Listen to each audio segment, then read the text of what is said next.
Hi, I'm Tim. Welcome to our channel, and thanks for logging on. If you enjoy these videos, do me a favor and subscribe to our YouTube channel right here at Watchbox Reviews. I would really appreciate it, and I promise to update daily. If you love this watch, you can see it and you can purchase it on our website, thewatchbox.com. And today we are discussing an exceptionally rare and exceptionally orange 2013 limited series. This is the Zenith El Primero Stratos Flyback Tribute to Aviation. Oddly enough, the Tribute to Aviation dedicated to a geographic proximity, the Caribbean, Latin America, and Mexico. So the timepiece, both geographically proximate and aviation themed, has a gorgeous aesthetic of black, orange, and precious little else. In titanium aluminum alloy, blackened with DLC, the watch is remarkably light on my wrist. Despite being a 45mm watch, it does feel, eyes closed, like more of a 40mm steel watch. It's not terribly thick, nor is it thin. At 14.4mm, it's slimmer than a Royal Oak Offshore, and lug to lug, it's broad at 53.8mm with a wide spacing of 23mm between the lugs, so it has a nice modern stance on the wrist. But again, it's the mass or lack thereof that makes this watch feel effortless to wear. Also appreciate the fact that Zenith's lugs are rather short and tightly downturned, and there's no constraint in the movement of the strap. You can pull it straight down around a small wrist, and Zenith smartly adding case-end plugs like Rolex does to create a highly integrated aesthetic. The timepiece does feature a gorgeous and nicely themed quadrille style embossed pattern on top of the strap with an inlaid Zenith orange logo, and on the opposite side you can see it has angled apertures for the buckle. Everything is carefully considered here. The strap is thick cut but very supple and very durable. I can see this easily being a decade strap. Now the timepiece is fitted with a deployant clasp, and you depress both triggers, you fold open, and actually let me move these strap minders out of the way, and you have a double deployant clasp in matching. They are awfully adamantite strap minders, aren't they? In matching lightweight alloy.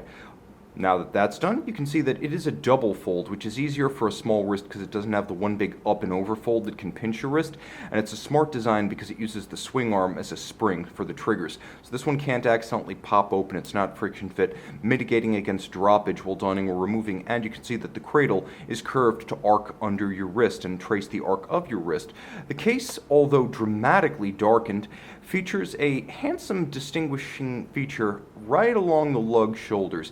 There is a hairline polished bevel that I absolutely adore, both because it acts as a transition from the sheer to the tops, but also because it adds contrast in the form of polish amid a sea of satin finish. The bezel is slightly sunken below the hoods of the lugs to thin the watch out, and you'll appreciate the fact that the bezel itself has a sharp and positive detent. It is a dive-style bezel, despite this being the Tribute to Aviation. The bezel is unidirectional, so not the bidirectional pilot's bezel that we're used to seeing on watches like the Rolex GMT. With a screw-down crown, automatic winding, a unidirectional bezel, and a constant seconds indicator, this watch is suitable for light-duty diving. You can see a dramatic anodized aluminum insert with orange highlights and a luminescent pearl that you can line up with the minute hand, and that allows you to time two events concurrently, alongside the El Primero Chronograph mechanism. You have hours, minutes, and seconds. You have flyback capability with this caliber 405B El Primero, and then you have perhaps the most salient feature of the dial, the orange on black printed date aperture at 6 o'clock. Appreciate the fact that Zenith added both a telemeter scale and a Rayhot. The telemeter scale is the Rayhot. It can be used in conjunction with the speed of sound at sea level and the chronograph to gauge the distance of an event that produces a report. Originally, this particular feature was designed to help artillery officers gauge the distance of an impact, and it's another curious choice on a watch that is technically the Tribute to Aviation, but it adds character. The world has too many tachymeter scales. You can see that the sub-registers are countersunk in each of the hands.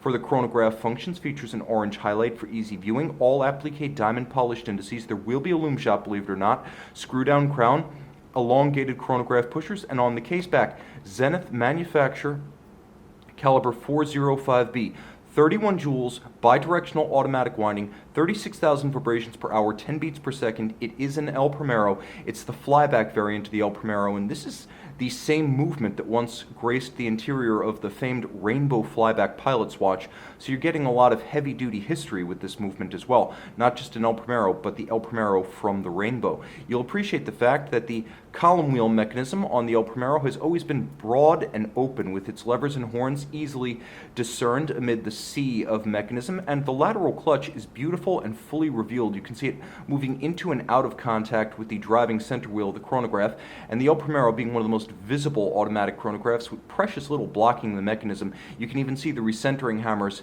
falling on the hard cams at the center. The timepiece, long-legged with a 50-hour power reserve, Zenith specifies 50 to 52 in spite of the fact that it does have that high beat escapement. This watch also features a quick set date. It does not feature hacking seconds. That is the one feature the El Primero has traditionally lacked, but this watch has no shortage of toys. See it and try it on the watch box. Zenith El Primero Stratos Flyback Tribute to Aviation.